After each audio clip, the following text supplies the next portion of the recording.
Hello दोस्तों, स्वागत है आपका इस वीडियो में। तो फाइनली यहाँ पे हेल्स पैराडाइज का न्यू सीजन आ चुका है, सेकंड सीजन, और उसके भी यहाँ पे 3 एपिसोड्स आ चुके हैं। अब यार आज संडे है, मतलब संडे की रात है यार, मतलब 1 बज रहा है भाई रात का, और अभी दिन शुरू हुआ है, ठीक है। और हमें यहाँ पे नया एपिसोड देखने को मिलेगा सेम डे पे। अब मुझे नहीं पता कि आपको ये 3 एपिसोड पहले देखने को मिल रहे हैं या फिर 4th एपिसोड, बट जो भी है आपको आगे पीछे देखने को मिल जाएगा। मैंने सोचा एक ही वीडियो के अंदर हम 3 एपिसोड्स कवर कर देते हैं, क्योंकि भाई मोस्ट ऑफ द लोगों ने अभी तक ये एपिसोड्स देख भी लिए होंगे, ठीक है। तो मुझे पता है पार्टी में मैं लेट हो चुका हूँ, बट कोई दिक्कत वाली बात नहीं है। फिर ये वीडियो शुरू कर लेते हैं और बाकी बातें वीडियो के एंड में कर लेंगे। तो यहाँ पे हमें एपिसोड की शुरुआत में एक एन का सीन दिखाया जाता है, जहाँ पे शोगुनेट के ऑफिशियल्स बैठे हुए होते हैं और इनके सामने यहाँ पे यामाडा असाएमोन जिक्का होता है। जिक्का ही है इसका नाम, ठीक है ना। एनीवे ये लोग इससे यही पूछते हैं कि तुम इतनी जल्दी आइलैंड से बच के कैसे आ गए। तो जिक्का बताता है कि जब वो वहां पे पहुंचा था तो जो क्रिमिनल है आजा चौबे, उसने उसके असाइन क्रिमिनल को मार दिया था, जो कि होरुबो था, ठीक है। इसके बाद वो लोग उसकी बोट पे आ गए थे और वो यही बताते हैं कि उसको काफी ज्यादा रिग्रेट हुआ कि वो ये मिशन पूरा नहीं कर पाया, भले ही वो झूठ बोल रहा होता है, ठीक है ना। वो ये भी बताता है कि मेनलैंड में वापस आने के लिए भी उसको काफी सारी मुसीबतें उठानी पड़ी, क्योंकि वहां की जो लहरें थी ना, वो बार बार उसे उसी आइलैंड पे धकेल रही थी, लेकिन किसी तरह वो बच के उस आइलैंड से बाहर निकल गया। मतलब यार कितनी कमाल की बात है, ये बच के यहाँ पे भी आ चुका है, ठीक है। एनीवे यहाँ पे हमें दिखाया जाता है कि उसके साथ एक और यामाडा असाएमोन बैठा होता है, जिसका नाम शोगेन होता है। अब यार जिक्का तो ये सारी की सारी चीजों को लाइटली ले रहा होता है, तो इन शोगुनेट ऑफिशियल्स को काफी गुस्सा आने लग जाता है, लेकिन शोगुन उसके लिए माफी मांगता है।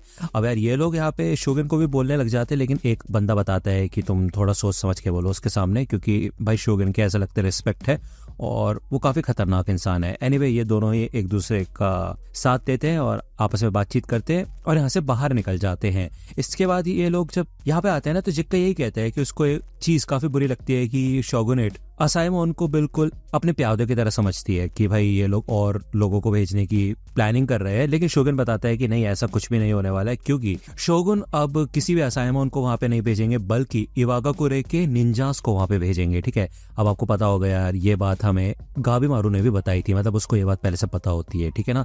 एनीवे यहाँ पे वो जिक्का से कहता है कि तुम्हें थोड़ा सोच समझ के बोलना चाहिए शोगुनेट के सामने, तुम्हारा ये एटीट्यूड काफी ज्यादा खराब है। जिसके बाद जिक्का यहाँ पे शोगुन से माफी मांगता है। अब यार शोगुन यहाँ पे सोच रहा होता है कि बाकी सब लोगों का क्या ख्याल होगा, क्या हाल होगा, क्योंकि 3 दिन हो चुके हैं उन लोगों को वहां पे गए हुए और उस तरफ से कोई भी अपडेट यहाँ पे नहीं आया है। तभी यहाँ पे एक समुराई आता है और वो पूछता है जिक्का से कि आप ये जो चीज अपने साथ लेके आए थे, इसका क्या करना है। तो हमें दिखाया जाता है कि जिक्का एक बड़े से मॉन्स्टर का सर अपने साथ लेके आया होता है ऑफिशियल्स को दिखाने के लिए, लेकिन वो कहता है कि भाई यार ये तो दिखाना मैं भूल ही गया। जिसके बाद शोगुन यहाँ पे इसको एग्जामिन करने लग जाता है और वो यही डिसाइड करता है कि भाई अब ये लोग फिर से आइलैंड पे जाएंगे। वहीं दूसरी ओर हमें होराई का सीन दिखाया जाता है। इधर रेन होता है और वो यहाँ पे लेक्चर दे रहा होता है टाओ का एक डोशी को। तभी यहाँ पे टाओफा आ जाती है और उसके बाद ये लोग ट्रेनिंग ग्राउंड में चले जाते हैं। इसके बाद यहाँ पे यार इनका बेड चेम्बर आर्ट के बारे में बताया जाता है, जो कि बोचू जोत्सु के लिए काम आता है, ठीक है। ये भी हमें पता है यार, ठीक है, मैंने बताया था इसके बारे में। और यही बात यहाँ पे एक टेंशन बोलता भी है कि भाई यार ये तुम्हें नहीं लगता काफी ज्यादा अजीब टेक्निक है, लेकिन येन यांग को एक्टिवेट करने के लिए ये चीज जरूरी होती है, ऐसा ये लोग कहते हैं, ठीक है। जिसके बाद हमें दिखाया जाता है कि जूफा इस चेम्बर में से बाहर निकलता है और उसके शरीर पे ब्लड लगा हुआ होता है, क्योंकि वो बोचू जुत्सु करके आया होता है एक टेंशन के साथ। दूसरा यहाँ पे हमें इन लोगों का सीन दिखाया जाता है। सागर यही कहते हैं कि इधर लॉर्ड टेंशन की टेरिटरी है, तो यहाँ पे हमारे ऊपर खतरा मंडरा रहा है, हमें यहाँ से निकलना चाहिए और आगे चल के गाबिमारू और बाकी सब लोगों से मिलना चाहिए। अब यार यूजुरिया तो इस प्लान के खिलाफ होती है। वो यही कहती है कि तुम्हें पता तो चली गया है कि ये आइलैंड कितना ज्यादा खतरनाक है, तो मुझे ऐसा लगता है कि हमें इस आइलैंड से बाहर निकल जाना चाहिए। लेकिन सागरी को समझ आ जाता है कि यूजुरिया का यही प्लान है कि वो अपने साथ ज्यादा से ज्यादा असाएमोन को लेके जाना चाहती है, जिससे कि वहां पे जाके असाएमोन्स बता सके कि इसमें यूजुरिया की कोई गलती नहीं है और वो आजाद हो जाए, ठीक है ना। इसके अलावा वो शोगुन को बता सके कि एलेक्सर ऑफ लाइफ जैसी कोई चीज नहीं मिली इन लोगों को। तो सागरी बताती है कि उसका भी ये गोल है कि सबके सब लोग जिंदा वापस जाना चाहते हैं और इन लोगों को सबको बचाना होगा, ठीक है ना। सागरी यही कहती है कि वैसे चांसेस है कि गाबिमारू भी गेट के पास तो पहुंच ही जाएगा। तो यूजुरिया बताते हैं कि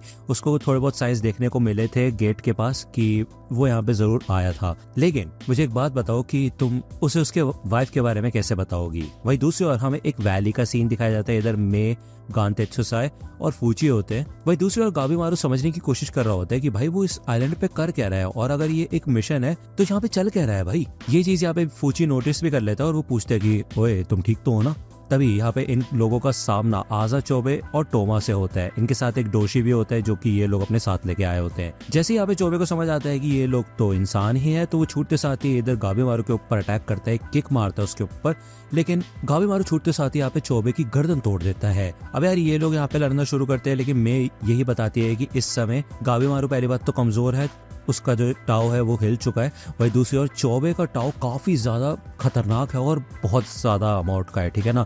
तो गाबीमारू उसका सामना नहीं कर सकता, वो यही बताती है। अब यार बार बार जब भी गाबीमारू अटैक करता है तो चौबे कंटिन्यूसली अपने आप को रीजनरेट करता रहता है, तो वो समझ जाता है कि ये जरूर उन इमॉर्टल्स में से है जो कि अपने आप को रीजनरेट कर सकते हैं, क्योंकि यार वो सारी चीजें भूल चुका है, ठीक है ना। यहाँ पे गाबीमारू फिर से आता है, एक किक मारता है, लेकिन चौबे उसको ब्लॉक करके उसको नीचे पटक देता है। यहाँ पे गाबीमारू फिर से उसके ब्रेन के ऊपर अटैक करने की कोशिश करता है, लेकिन ज्यादा कुछ कर नहीं पाता। वो उसकी आंखों को फोड़ने की कोशिश करता है, लेकिन कुछ भी नहीं होता इन सब चीजों से, ठीक है, क्योंकि चौबे पहले से ज्यादा ताकतवर बन चुका है भाई। जिसके बाद यहाँ पे गाबीमारू भाई एकदम जानवरों की तरह लड़ना शुरू कर देता है भाई। उसके टेंडेंस वगैरह काट लेता है, उसके कैरोटेड आर्टरी को काट लेता है, मतलब बिल्कुल जानवरों की तरह। और फूजी देख के बोलता है कि भाई ये तो जानवरों का लड़ने का तरीका है। तभी यहाँ पे चौबे इस जमीन को तोड़ देता है, जिससे कि गाबीमारू का बैलेंस बिगड़ जाता है। इससे हमें दिखाया जाता है कि भाई गाबीमारू पहले से काफी ज्यादा कमजोर हो चुका है। यहाँ पे गाबीमारू जब आगे बढ़ता है अटैक करने के लिए, तो चौबे उसका टाव सेंस कर लेता है और इजिली उसके अटैक को झेल लेता है, मतलब उसको डॉज कर देता है। तभी छूटते साथ यहाँ पे गाबीमारू चौबे की 2 फिंगर्स काट लेता है। अब यार ये फाइट ये लोग देख रहे होते हैं, तो गांतेत्सु नोटिस करता है कि गाबीमारू पहले से काफी ज्यादा बदतर हो चुका है लड़ाई के अंदर, और वो पूछते हैं मे से कि तुम्हें क्या समझ आ रहा है कि यहाँ चल क्या रहा है। तो मैं यहाँ पे सेंस करती है कि गाबीमारू का जो टाव है वो काफी ज्यादा अनस्टेबल है, और ऐसा लगता है कि उसने एक ऐसी चीज खो दी है जिससे उसको ये ताकत मिल रही थी। अब ऑब्वियसली बात है, पहले उसके पास यहाँ पे अपनी वाइफ थी, उसको रिमेम्बर करके वो यहाँ पे लड़ रहा था, लेकिन अब वो उसके बारे में भूल चुका है। यहाँ पे चौबे टोमा को कहता है बाकी सब लोगों के ऊपर अटैक करने के लिए। टोमा यहाँ पे आते साथ ही गांतेत्सु के ऊपर हमला करने के बारे में सोचता है। भाई गांतेत्सु कहते हैं क्या मुझे क्यों चूज कर रहे हो, क्योंकि मेरा एक हाथ कटा हुआ है, इतना हल्के में ले रहे हो मेरे को। तो भाई वो तो टोमा की स्वॉर्ड को पकड़ लेता है और अपना सर मार देता है भाई टोमा के सर पे, और यही कहता है कि मेरे को तो तुमसे लड़ने के लिए किसी वेपन की भी जरूरत नहीं है, तो चलो आ जाओ। हमें दिखाया जाता है कि टोमा यहाँ पे जब लड़ रहा होता है गांतेत्सु से, तो उसके ऊपर एक भी ब्लो नहीं मार पाता है वो, बल्कि उस खुद ही पिट रहा होता है, ठीक है। गांतेत्सु उसे यही कहता है कि वैसे तुम्हारे चेहरे को देख के समझ आ रहा है कि अभी तक तुम इस लड़ाई में बिल्कुल नहीं लड़े हो, बस तुम अपने ब्रदर के ऊपर ही डिपेंडेंट थे, ठीक है। इससे अच्छा तो तुम लोग हमारे साथ मिलकर काम करते। तो टोमा यही बताता है कि भाई चौबे को कोई भी इंटरेस्ट नहीं है किसी से भी दोस्ती करने में, क्योंकि ऑब्वियसली बात है इन लोगों के फादर का ऐसा सही कुछ पास था कि इनके फादर इनको छोड़ के चले गए थे, तो ये दोनों भाई एक दूसरे का साथ देते हैं, हमेशा एक दूसरे के साथ रहते हैं। टोमा बताता है कि वो अपने भाई का ही एक हिस्सा है, और वो इस डोशी को यहाँ पे फूची और मे के ऊपर अटैक करने के लिए भेजता है। यहाँ पे फूची भी लड़ने के लिए तैयार हो जाता है और मे को साइड कर देता है उसे प्रोटेक्ट करने के लिए। वही दूसरी ओर हमें दिखाया जाता है कि गाबीमारू तो बुरी तरह से भाई हार रहा होता है, क्योंकि चौबे इतना ज्यादा ताकतवर है, ऊपर से उसके अंदर रीजनरेशन की एबिलिटीज है। जिसके बाद फाइनली गाबीमारू डिसाइड करता है कि वो पूरी तरह से आग लगा देगा वही चौबे के अंदर और उसको जान से ही मार देगा, ठीक है। जिसके बाद वो अपने निन्पो हीनो हाशी और निन्पो इकारी सुबुटे का इस्तेमाल करता है, जिसके बाद काइंड ऑफ वो चौबे को नीचे गिराई देता है और दोनों जल के राख हो जाएंगे, ऐसी उसकी प्लानिंग होती है। लेकिन चौबे शौक हो जाता है कि ये देख के कि भाई गाबीमारू उसे मारने के लिए खुद को मारने के लिए तैयार है। तो वो ये बताता है कि वो एक शिनोबी है और उसकी जिंदगी कोई भी वैल्यू नहीं है, महत्व नहीं रखती। अगर वो मर भी जाता है तो उसकी जगह कोई और शिनोबी ले लेगा। बेसिकली वो अपनी लाइफ की वैल्यू नहीं कर रहा है, क्योंकि अब वो पूरा हॉलो बन चुका है एक तरीके से, ठीक है ना। गाबीमारू यही कहता है कि जो तुम इतना लड़ने की कोशिश कर रहे हो, सर्वाइव करने की कोशिश कर रहे हो ना, यही एक रीजन है कि तुम जीत नहीं पा रहे हो, क्योंकि तुम अपने भाई के साथ रहना चाहते हो, ये तुम्हारा मेन मकसद है।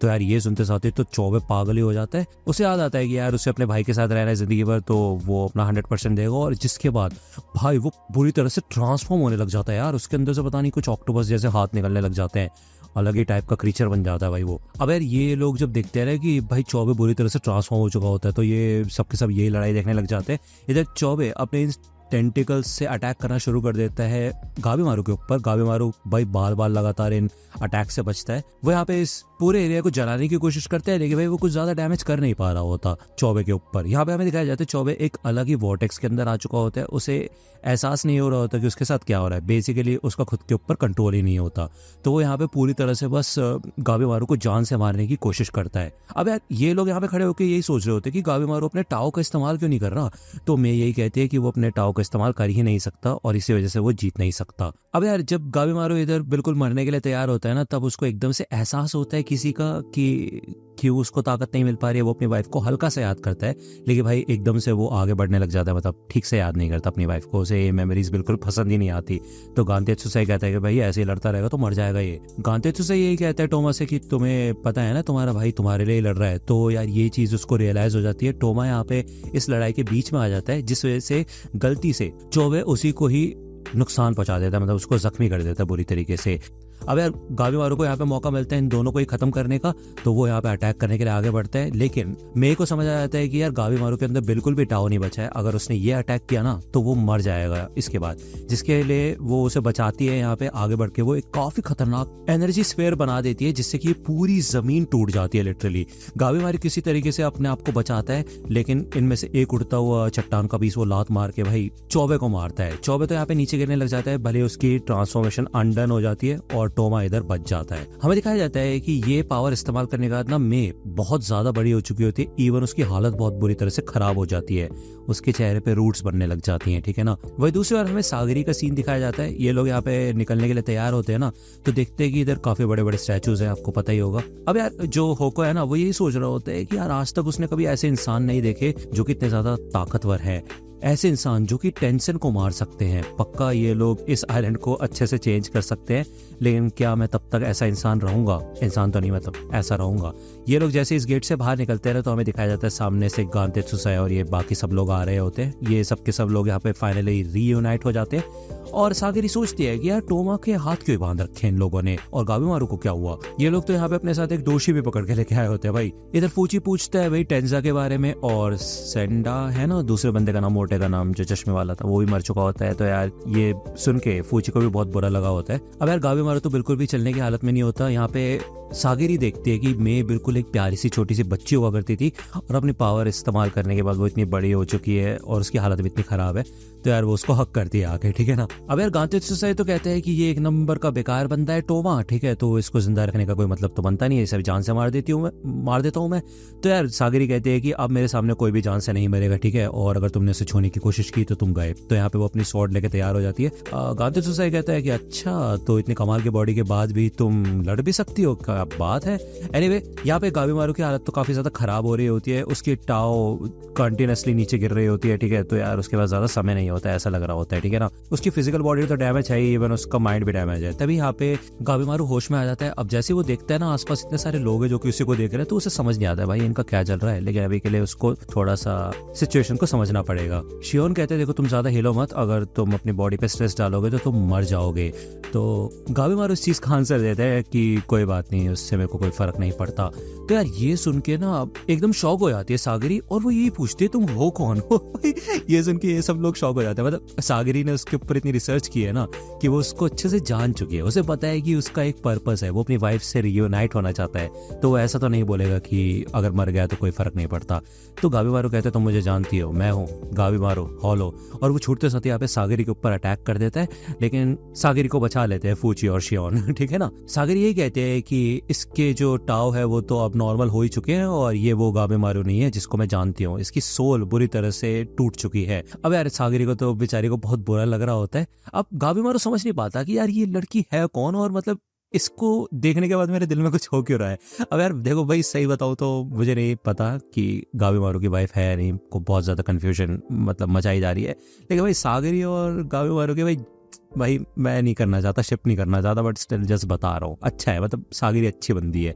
एनीवे यहाँ पे वो आगे बढ़ती है और वो कहती है कि मेरे ऊपर ट्रस्ट करने की कोशिश करो, मैं तुम्हें नुकसान नहीं पहुंचाना चाहती, लेकिन बार बार लगातार गावीमारू उसके हाथ पे थप्पड़ मारता रहता है, ठीक है। उसे थोड़ी देर बाद गुस्सा आता है, वो भाई उसे पटक देती है नीचे और उसके ऊपर बैठ जाती है लिटरली। गावीमारू कहते हैं यार ये तो स्ट्रॉन्ग है बहुत ज्यादा। सागरी बताती है कि मैं तुम्हारी बहुत ज्यादा इंपॉर्टेंट एलाय हूँ, मैं तुम्हारी दोस्त हूँ, दोस्त तो नहीं मतलब साथ ही बोलती है वो अपने आप को उसका, ठीक है, और वो उसके ऊपर बैठ जाती है और वो कहती है ठीक है फिर कोशिश करो मेरे को हटाने की। अब यार मैं तो शर्माने लग जाते हैं और वो कहती है ये तो बिल्कुल बोचू जुत्सु की तरह लग रहा है। अब आपको पता होगा बोचू जुत्सु में लड़का और लड़की फिजिकल होते हैं, लेकिन ये चीज सच में काम कर रही होती है भाई। सागरी और गाबेमारू का जो टाओ होता है ना वो काफी ज्यादा कंपैटिबल होता है, जिस वजह से यहाँ पे गाबेमारू हील होना शुरू हो जाता है। इवन उसको भी फील होता है कि यार ये क्या फीलिंग है, ऐसा लग रहा है कि मेरी ताकत वापस आ रही है। यहाँ पे सागरी उसे याद दिलाते हैं कि तुम्हें याद करना होगा कि तुम्हारी वाइफ है, कोई ऐसे इंसान है जिसके लिए तुम वापस जिंदा जाना चाहते हो, ठीक है ना। दूसरी बार हमें दिखाया जाता है चौबे का सीन, उसके हाथ पैर कट गए होते हैं लेकिन फिर से वो रीजनरेट हो जाता है,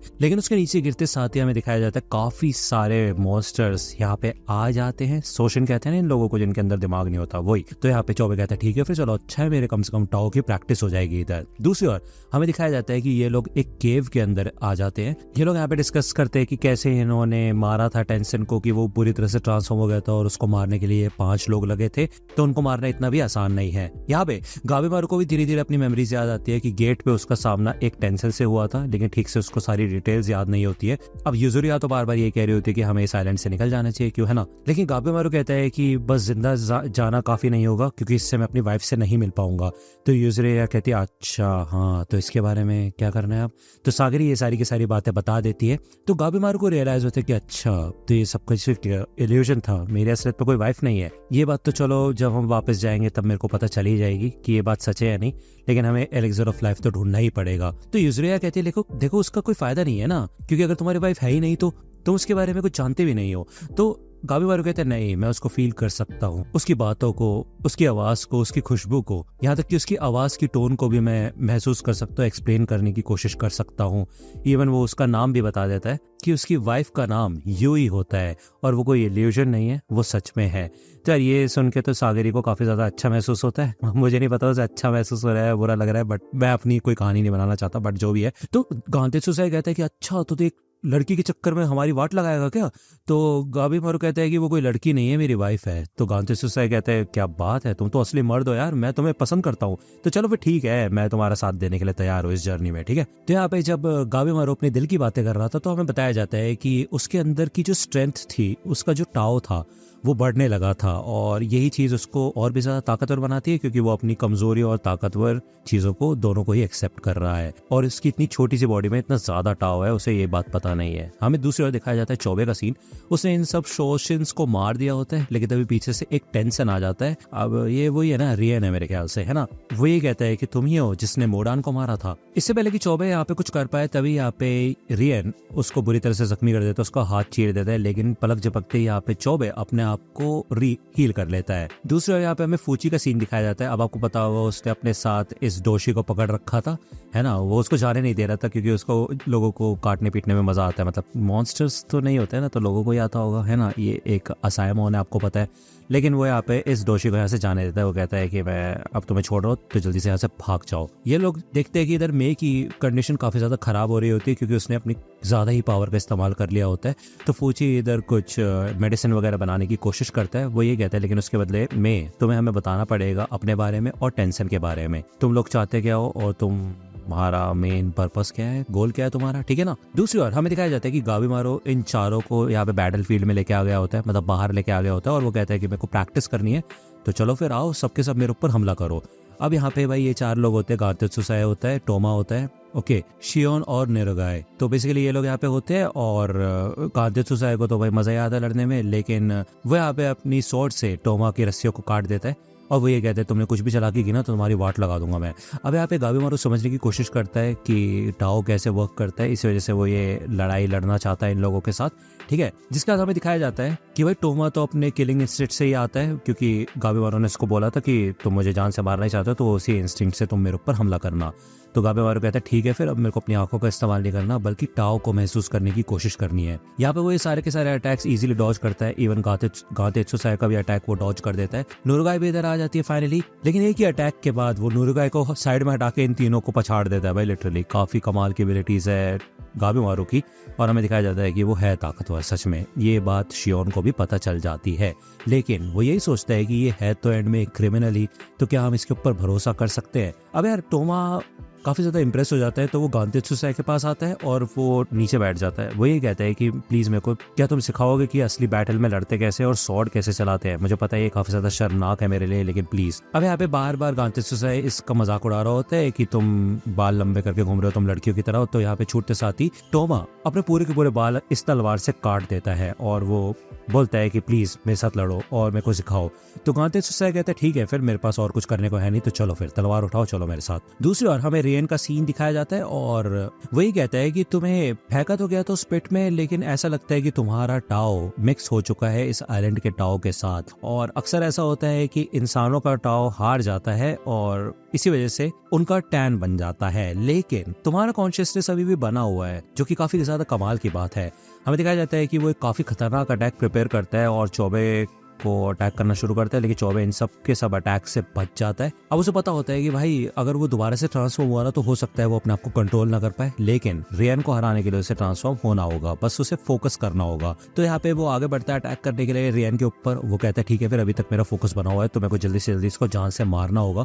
भाई वो अपनी पूरी कोशिश करता है इसकी वाट लगाने की। उसे पता होता है कि टेंशन का जो कमजोर हिस्सा होता है वो उनके नेवल पॉइंट के नीचे होता है, तो वो उसके ऊपर अटैक करता है, उसे फाड़ के रख देता है लिटरली। जिसके बाद यहाँ पे ये टेंशन मर जाता है और मैं सोचता हूँ भाई इतनी इजीली मर गया, लेकिन तभी हमें दिखाया जाता है रियन के और भी कई सारे डुप्लीकेट्स इधर होते हैं, बहुत सारे क्लोन्स इधर होते हैं। और रियन यहाँ पे कहता है कि मैंने तुम्हारे बारे में सुना था और मैं तुम्हें खुद आके यहाँ पे देखना चाहता था, इसलिए मैं यहाँ पे आ गया हूँ। अब 24 के ऊपर अटैक करने की कोशिश तो करता है, लेकिन वो अपनी लिमिट पे होता है। अगर उसने एक उंगली भी उठाई ना तो वो मर जाएगा। ये बात यहाँ पे रियन को पता होती है, तो वो कहता है कि ज्यादा मत करो वरना तुम मर जाओगे। यहाँ पे वो एक ही मुक्का मार के उसकी ट्रांसफॉर्मेशन अनडन कर देता है। इस मैंशन के अंदर ले आता है जहाँ पे इन लोगों का ठिकाना होता है, आपको पता ही होगा, ठीक है ना। यहाँ पे हमें दिखाया जाता है कि रियन अपने वुमेन वाली फॉर्म में आ चुका होता है और अब वो यहाँ पे बेसिकली अपना टाओ सर्कुलेट करना चाहता होता है, क्योंकि उसे समझ आ जाता है कि चौबे का जो टाओ है वो काफी ज्यादा अलग तरीके का है और वो उसको फील करना चाहता होता है अपने आप को बेटर बनाने के लिए। तो भाई मैं क्या बोलूं यार, इनका वो जो जुत्सु करने के लिए लोग तैयार हो जाते हैं और रियन यही कहता है कि भाई कहती है क्या बोलूं अब मैं इसको, कहती है कि तुम बताओ तुम्हारी प्रेफरेंसेस क्या है। तो चौबे ये कहता है कि मैं इस आइलैंड के बारे में सब कुछ जानना चाहता हूँ, टेंशन के बारे में भी, और क्या इस आइलैंड को किसी एक इंसान ने बनाया है। यही बात फूची भी कर रहा होता है, क्योंकि मैंने उसको बता दिया होता है कि मेनलैंड से एक हर्मिट यहाँ पे आया था जो कि टाओइज्म में मानता था। तो उसने वो सारी नॉलेज का इस्तेमाल करके इस आइलैंड पे आके टाओ को मैनिपुलेट करना शुरू कर दिया, अलग अलग लिविंग क्रीचर्स को ज्वाइन करना शुरू किया, उनके टाउस को मिक्स करना शुरू किया। ट्रायल एंड एरर करते करते उसने ह्यूमन और प्लांट के टाउ को भी मिक्स किया था और तभी जाके यहाँ पे टेंशन्स बने, ठीक है ना।